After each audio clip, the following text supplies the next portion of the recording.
सांगली, मिरज आणि कुपवाड महापालिकेच्या महासभेत वारणाली मल्टी स्पेशालिटी हॉस्पिटलबाबत महत्त्वाचा निर्णय घेण्यात आला. हॉस्पिटलचे खासगीकरण न करता ते महापालिकेनंच चालवावं असा ठराव एकमतानं मंजूर करण्यात आला.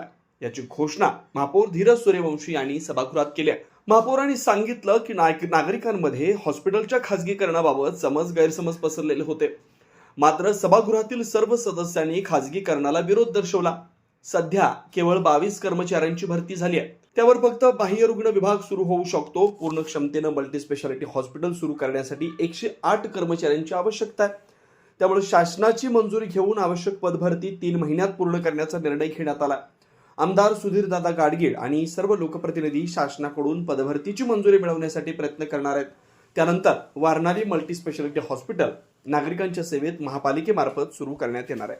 सगळ्यांनी मिळून आपण प्रयत्न केले तर कुपवाड मधील वारणाली मधील स्वर्गीय Madanbhau Patil multi speciality hospital पूर्ण क्षमतेनं आपण चालवण्यासाठी सक्षम पहिला होऊया आणि मग ते हॉस्पिटल कोण चालवायचं पहिला आपण पदभरती करू, हॉस्पिटल आपण चालवायचा निर्णय घेऊ.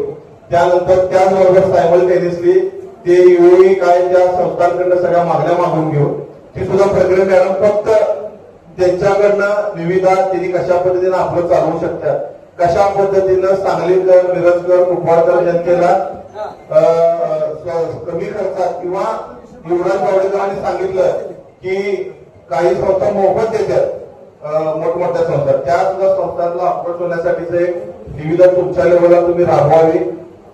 पण त्याला कुठलेही अधिकार मल्टी स्पेशालिटी हे हॉस्पिटल चालवण्याचे नसतील. ते जर करायचे असेल तर ते पूर्ण महासभेसमोर आणावं लागेल, महासभेची मंजुरी घ्यावी लागेल. तर तुमची या सगळ्या सांगितलेल्या गोष्टींची आपण सर्वांनी अंमलबजावणी करावी. त्यासाठी लागणारी एक सर्व गटनेते, तज्ञ डॉक्टर, सिव्हिलचे डीन आणि आयुक्त यांच्या आणि महापौर यांच्या नेतृत्वाखाली एक समिती गठीत करावी आणि सर्व मुद्दे समितीसमोर आणून मग या विषयात आपण सर्वांनी पुढे जावं अशी माझी विनंती आहे.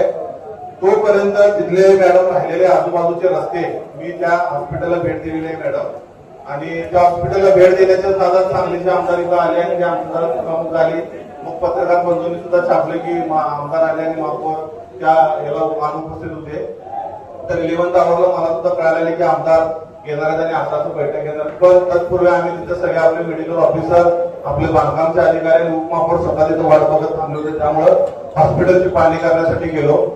तर अशा पद्धतीने आपण स्वर्गीय Madanbhau Patil multi speciality hospital सांगलीकर जनतेसाठी पूर्ण क्षमतेनं चालू करूया.